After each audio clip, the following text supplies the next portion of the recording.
Welcome to the KidZone Show!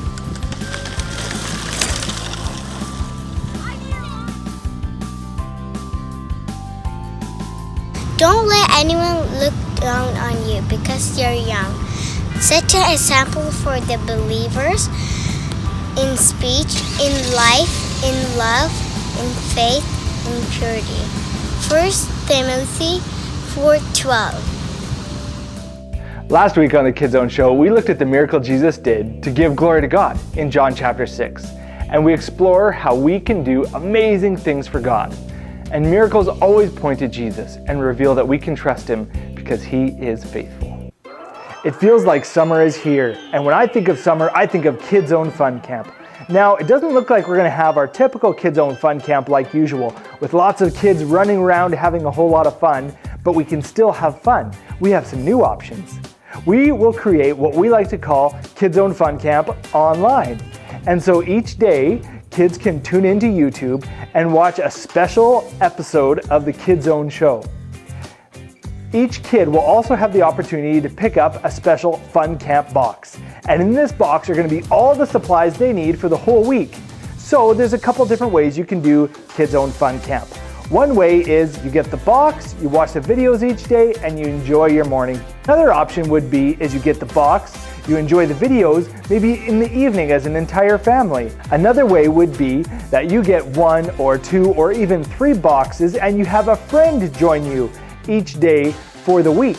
And then you guys get to enjoy KidZone Fun Camp together.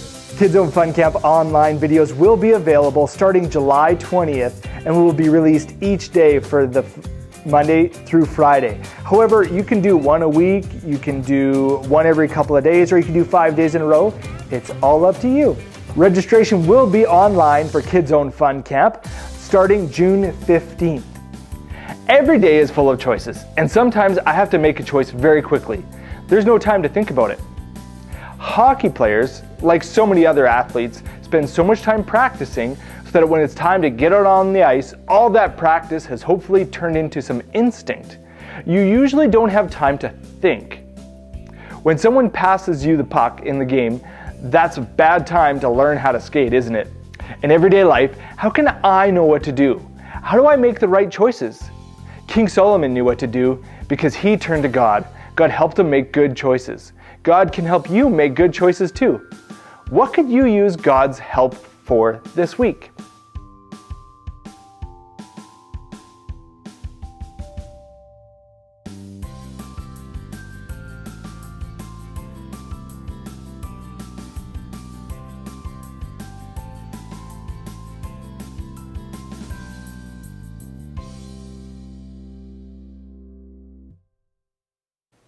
All right, in this next activity, the kids are going to have a chance to walk under the limbo line. And when they get across, they get to pick a card. If they get a green card, the limbo line will go up. If they get a yellow card, the limbo line stays the same. If they get a red card, the limbo line will go down. If they get a blue card, the limbo line gets dropped.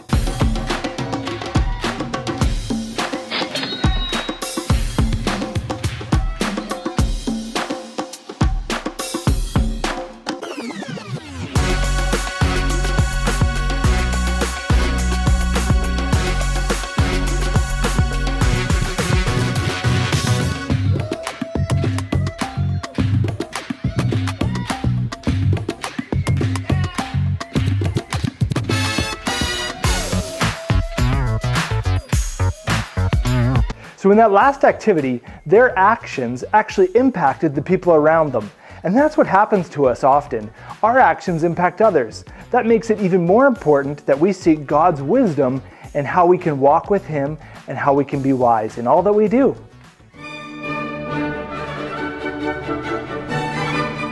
Good day and welcome to today's broadcast of the Sculptors Society. We have with us today 4 very important sculptors. First, we have Rodin from France. Rodin, please nod to our viewers. Next, we have Michelangelo from Italy. Michelangelo, please nod. We have Brancusi from Romania. Brancusi, please nod. And lastly, a child from FW Friends. Friend, please nod. All of these famous artists are here with us today to sculpt the wisest man in the world, King Solomon. We first have Rodin. Oui, oui, je m'appelle Rodin. I have decided to sculpt Solomon as the wisest man in all the world. Watch me as I sculpt him. I will put a scholarly mortarboard on his head, and I'll tuck a diploma under Solomon's arm. Ah, yes, very good. But now we must see what Michelangelo makes of this Solomon. Michelangelo, you may begin. Monsignor, I find this sculpture nice, but I think I can make it magnifico. Watch as I create Solomon as a great singer. You know he composed over 1,000 songs. I will pose his arms as if he is singing, and I will give him this songbook to hold. Yes, Michelangelo, it is wonderful. But we have yet to see our Romanian friend. Brancusi, what will you sculpt Solomon to be? You may begin, Brancusi. I see Solomon as great teacher of biology. He describes all plant life easily. He can teach anyone about animals, birds, reptiles, and fish. People everywhere can be taught by him. Watch me sculpt. I will pose him to be thinking deep thoughts, and I'll give him this science book to read. Thank you, Brancusi. But I can't wait to see what our sculptor from FW Friends will do with Solomon. Friend, are you up for this? Let us see what you can do. I believe I have the best idea of all. You see, everyone has been right so far. Solomon was a wise man like the first sculpture. Solomon was a great singer like the second sculpture. And Solomon was a great teacher of biology and science. But all of these things happened because Solomon was a great man of God. Watch his eyes sculpt. I will pose Solomon so that he is bending on his knees to pray to God. Solomon would have been nothing without God. God helped him to make good choices. It is only right that the best sculpture of Solomon would have him praying to God. Ladies and gentlemen, this concludes the meeting of the Sculptors Society.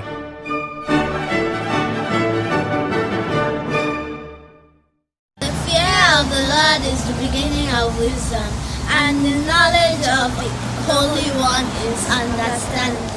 Proverbs 9:10. Why should I be afraid of God? I thought I heard God is love. Well, fear does not mean fright. Instead, it conveys the idea of reverence and submission to the lordship of God. It's like lightning, strong and powerful, except God is predictable and loving. It reminded me of a quote from C.S. Lewis in The Lion, the Witch, and the Wardrobe. I love that book. My wife got it for me a few years ago, before we had kids, even. And now I get to enjoy reading it together with my family. Narnia is available on Focus on the Family and Disney+. You can buy the book at Kennedy's Parable even. I also like how it describes Aslan. I think it's a good description of who God is. Oh, said Susan, I thought he was a man. Is he quite safe? I shall feel rather nervous about meeting a lion. That you will, dearie, and no mistake, said Mrs. Beaver. If there's anyone who can appear before Aslan without their knees knocking, they're either braver than most or else just silly. Then he isn't safe, said Lucy. Safe, Mr. Beaver said. Don't you hear what Mrs. Beaver tells you? Who said anything about safe? Of course he isn't safe. But he's good. He's the king, I tell you. God's power and authority are real, because He is real. If He wasn't all-powerful, He wouldn't be God. Nahum 1 verse 7 says, "The Lord is good, a refuge in times of trouble. He cares for those who trust in Him." God is the source of wisdom. Just knowing Him brings understanding. Just like a friend who rubs off on you, spending quality time with God, spending time reading the Bible, being amazed and directed by His greatness can bring wisdom and understanding. But what is the Bible exactly? Some people would describe it as a rule book that fell out of heaven, or a textbook written to answer all the questions about God, or a collection of inspirational one-liners. Here's the thing though, the Bible wasn't a rule book, or a theological textbook, or a collection of inspirational writings. So it is one awesome story, but there's a lot going on. It's a bunch of different books with their own stories and characters. Everything is designed to enrich the storyline. The Bible helps us not get lost.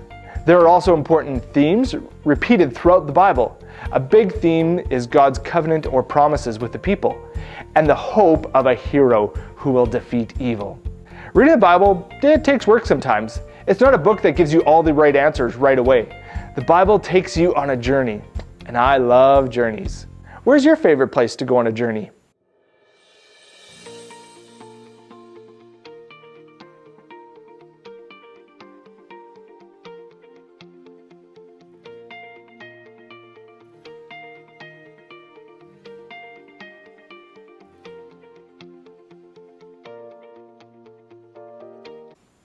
But where do you start if you want to read the Bible? You could probably start with one of these books, Matthew, Mark, Luke, and John. They're all about Jesus' life, what he saw, what he did, the miracles. You can use a Bible app or your regular paper Bible. And if you don't have a Bible, you can buy one at Kennedy's Parable or email us and we'll get you one. And once you read one of those books of the Bible, you could read some more of the New Testament. If you get to something that's confusing, maybe a whole family line, a lineage, just ask yourself this question: how is what I'm reading leading me to Jesus? The Jesus Storybook Bible is an amazing book that helps us connect all the books of the Bible actually to Jesus. The Bible can help guide you and give you perspective. The words that Jesus gave you can be a solid foundation, and often these words are in red so you can tell that Jesus said them. It can be tricky to navigate this amazing book sometimes. There are two big sections, the Old Testament and the New Testament. Pop quiz! How many books in the Bible? Is it 29, 37, 97, or 66? The answer is 66, which also happens to be Mario Lemieux's number in hockey. All right, we're going to sing a song that helps us know the books of the Bible from Seeds Family Worship.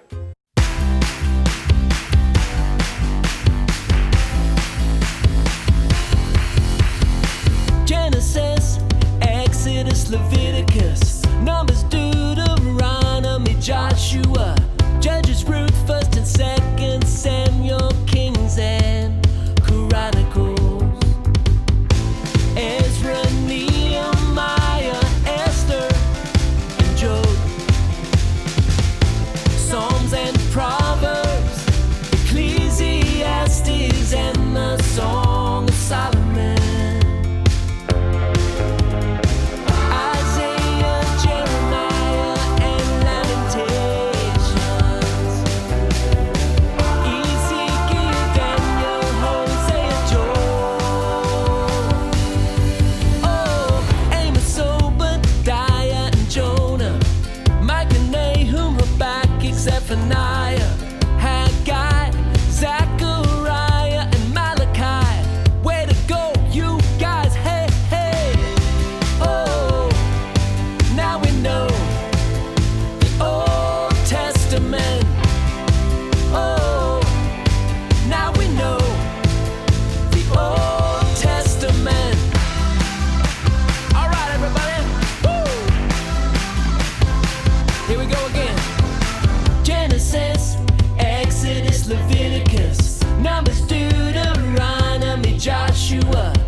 Much of Solomon's wisdom was written down and preserved for future generations. Many of his proverbs were recorded in one of the books of the Bible. Want to guess which one? If you guessed Proverbs, you're right. Pop quiz, how many Proverbs did Solomon write? 1,000, 3,000, 5,000, or 10,000? The answer is B, 3,000. Could you imagine writing 3,000 sentences, 3,000 Proverbs? That would take you a really long time, wouldn't it? Although he may have spoken them and had others write them down, so that would help. Solomon is also credited with writing Song of Songs, Psalm 72, 127, and probably Ecclesiastes.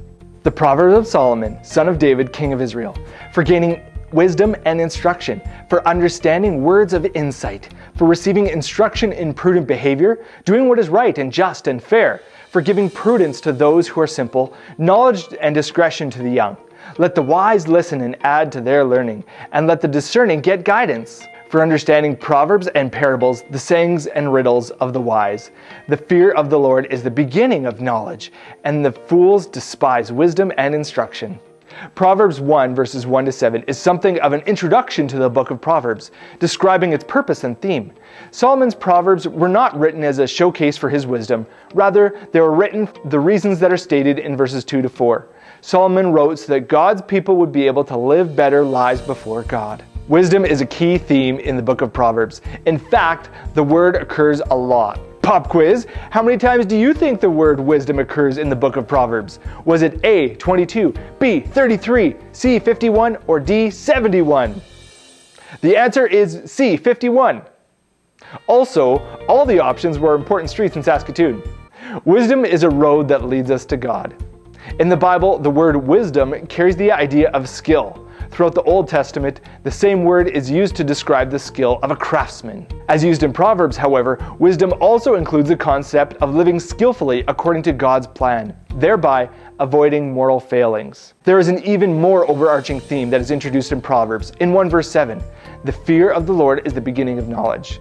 In this context, like we learned earlier, fear doesn't mean being afraid and fright. Instead, it conveys the idea of being in awe, in submission of God and who He is. We obtain true wisdom when we honor God with our worship and we follow His will fully. When Solomon ruled the kingdom, he demonstrated the benefits a nation can enjoy when it faithfully follows God. Walk in His ways, walk in His ways, walk in His ways, walk in His ways. Psalm 128:1.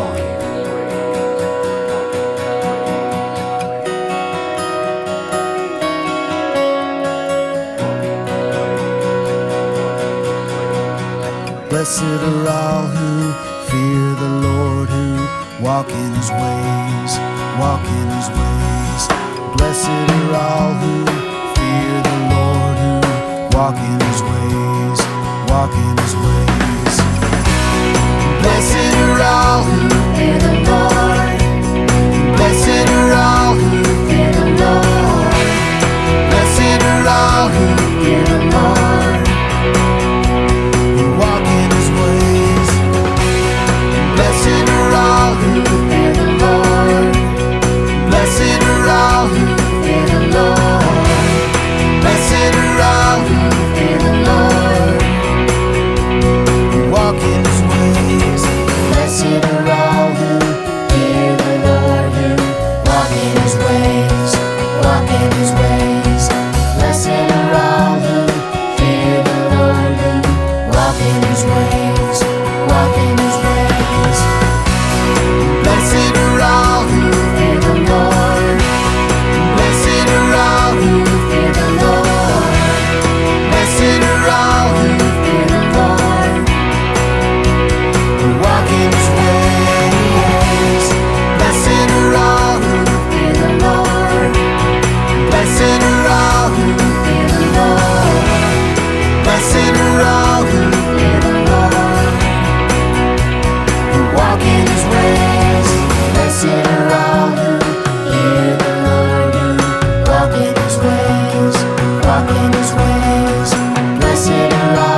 walk in his ways, walk in his ways, walk in his ways. Right now, we need, and our world needs, the reminder to be wise, love one another, and worship God. The truth is, people have always needed this reminder.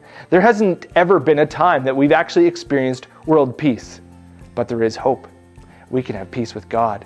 He has revealed His plan to us through the Bible. The truth is, our world is filled with brokenness. A lot of it comes from consequences from bad choices, from our sin, and we're stuck in brokenness. When we try to get out on our own effort, we get pulled back right in. But God loved us so much that He sent down Jesus. Through His life and His death and His resurrection, He paid the penalty for our sin and He conquered death. Now we can be restored and we don't need to be afraid of God's wrath, but we need to be aware of His wonderful power and how we can follow Him wherever He leads us. You can actually place your faith in Jesus right now. What we do to become a Christian is ask God to forgive us because of our sin and declare our faith in Jesus Christ. We believe and turn away from our sin. So you can pray right now, Jesus, I'm sorry for my sin. Please forgive me. I believe in you. And if you choose to pray that prayer, you can tell the people around you, and you can email us at kidzoneshow@gmail.com. What's one tough decision you've ever had to make? How does the Bible help us make good choices? How can you help your friends make good choices?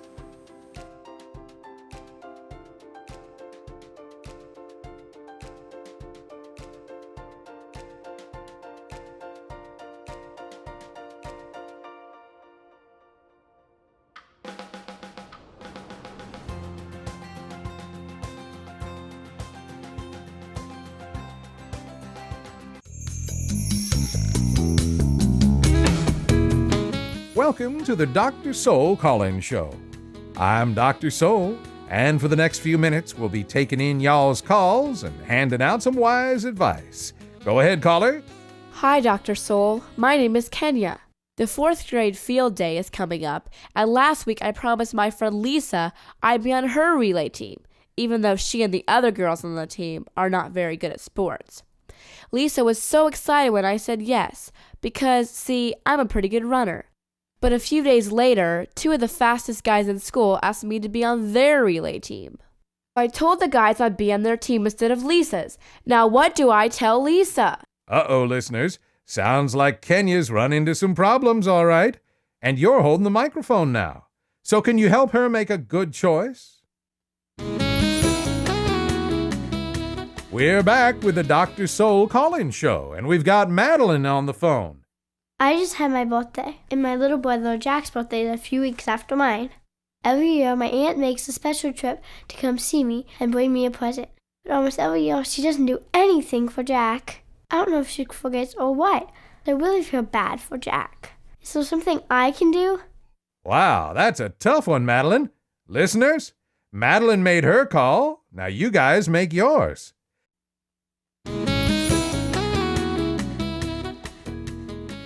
We've got time for just one more caller on today's show. Trey, you're on the air.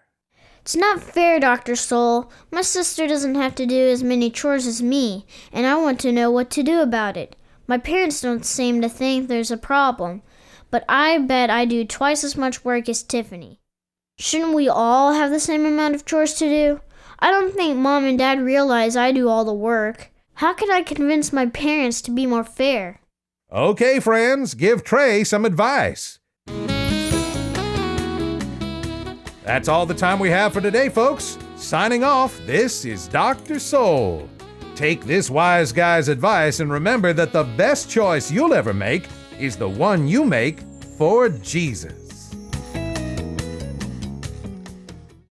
So, knowing God gives us wisdom, and the Bible helps us to know God. So, where do I start?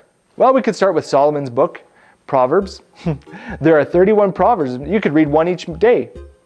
And in 1 month, you'd have the whole thing covered. Kids could do it, adults could do it, and you could do it together.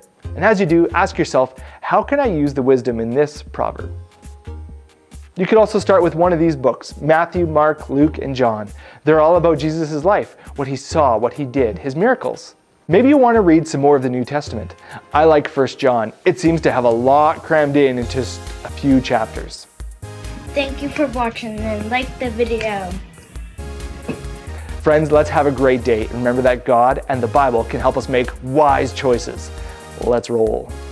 Head to lawsonchurch.com/KidZone for activity sheets, episodes, and the email sign up.